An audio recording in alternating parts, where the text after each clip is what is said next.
When you think of worship that flows straight from the throne room of heaven, worship that breaks down walls, silences distractions, and brings you face to face with the presence of God, one name that continues to stand tall in this generation is Elijah Oyelade. Elijah Oyelade is not just a gospel singer. He is a worship revivalist, a man deeply committed to birthing encounters through spirit-filled music. In every photo of his ministry, whether he's standing on a massive stage or kneeling alone with a microphone and lifted hands, you can sense it. This is a man who has made the altar his home. Through the years, and especially in recent times, Elijah has traveled far and wide ministering to multitudes in Nigeria, across Africa, and around the world. His photos are filled with moments of deep surrender, his eyes closed, arms lifted, the atmosphere thick with God's presence. These aren't just pictures. They are moments of worship caught in still frames, moments where time stood still and heaven kissed earth. From large crusades to quiet church gatherings, from conferences to online worship sessions, Elijah carries the same fire. You'll notice how often he's surrounded by worshipers lost in awe.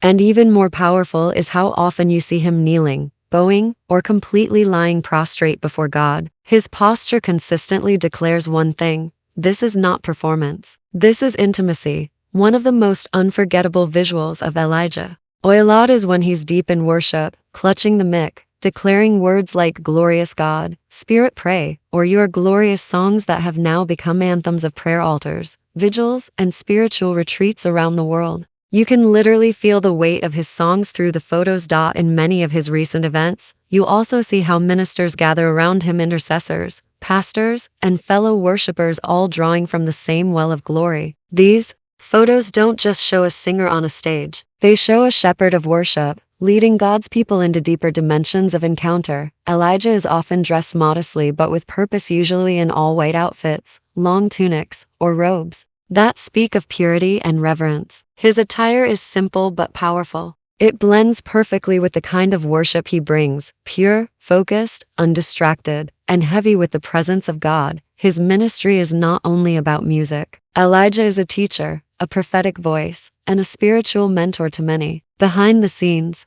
you'll find images of him laying hands, praying over worship teams, leading fasts and retreats, and preparing hearts for revival. These backstage moments reveal a man who has truly paid the price in the secret place. In his international tours, Elijah Oyelade continues to raise altars of worship in cities across the globe, places where people may not understand every word of his songs but are still brought to tears because of the power they carry. That's the beauty of anointed music. It doesn't need translation. It only needs a yielded heart. And then there are the photos of him in worship conferences, in local churches, in quiet studio recordings, and even just walking silently with his Bible, each frame telling a different story, but all pointing to the same thing: a man who is carrying revival through worship. As you watch these photos, don't just see Elijah Oyelade the man. See what he represents: a sound of surrender, a call back to pure, undiluted worship, a reminder that the presence of God is not far, and that true intimacy is still possible in our generation. His life, his posture, his words, and his worship all echo the same message: create an atmosphere for God, and he will always show up.